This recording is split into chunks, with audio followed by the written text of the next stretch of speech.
Israel ने Iran के आसमान पर कब्जे का ऐलान कर दिया है। इजराइल ने अब तेहरान को खाली करने की भी चेतावनी दे दी है। लोगों से कह दिया है सुरक्षित जगहों पर चले जाएं। बेंजामिन नेतन्याहू ने धमकी दी कि ईरान के एटमी अड्डे और मिसाइल बेस बहुत जल्द पूरी तरह तबाह कर दिए जाएंगे। तो वहीं ईरान को कमजोर पड़ता हुआ देख तुर्की के राष्ट्रपति एर्दोआन ने अपना मिशन शुरू कर दिया है। वहीं युद्ध में अब रूस की भी एंट्री हो चुकी है और यह एक बहुत बड़ी खबर है इस युद्ध से जुड़ी।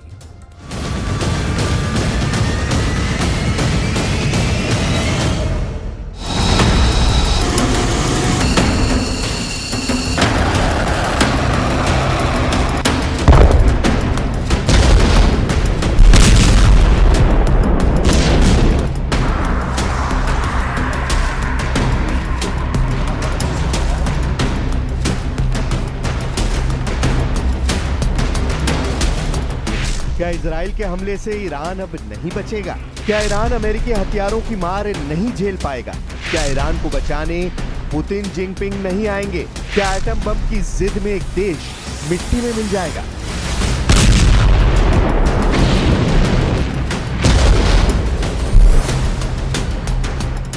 अब यही जानना बाकी सभी जवाब इजराइल के हमले दे रहे हैं। इजराइल ने ईरान को 4 दिन में ही चारों खाने चित कर दिया है। इजराइल जहां चाह रहा है वहां घुसकर मार रहा है, जिसे चाह रहा है उसे बम से उड़ा दे रहा है। ईरान का इलाका कोई भी हो अब इजराइल के शिकंजे में है। इजराइल की एयरफोर्स हर गुजरते दिन भयावह हमले करती जा रही है। गिन गिन कर ईरान के न्यूक्लियर ठिकाने ढहाए जा रहे हैं। चुन चुन कर ईरानी सेना के कमांडर मारे जा रहे हैं। नौबत तो यह आ गई है कि ईरान को सेना में अफसर नहीं मिल रहे। ईरान जिन्हें टॉप कमांडर बनाता है उसकी मौत का ऐलान इजराइल कर डालता है। नेतन्याहू आर्मी ने ईरान फोर्सेस के सभी नामी चेहरे मार गिराए हैं। ताज्जुब यह है कि इजराइल के एक हमले में ईरान के कई सुपर सोल्जर का सफाया हो गया है। 16 जून को इजराइल ने ईरान के रेवोल्यूशनरी और कुछ फोर्स के 4 बड़े नामों का काम तमाम कर दिया है। इजराइल डिफेंस फोर्स ने दावा किया है कि जंगी जेट से बमबारी कर ईरान रेवोल्यूशनरी गार्ड कॉर्प्स के इंटेलिजेंस चीफ मोहम्मद काज़मी को मौत के घाट उतार दिया गया है। उनके डिप्टी मोहम्मद हसन मुहक्किक, कुछ फोर्स इंटेलिजेंस के चीफ मोहसिन बकरी और उनके डिप्टी अबू अल-फद्ल निकोवई को भी इजराइल ने बारूद से भूनकर भस्म कर दिया है। שינוי של כל המערכה. אנחנו בדרך להשיג את שני היעדים שלנו. חיסול האיום הגרעיני, חיסול האיום הטילאי. כשאנחנו שולטים בשמי טהרן, אנחנו פוגעים במטרות האלה, במטרות של המשטר.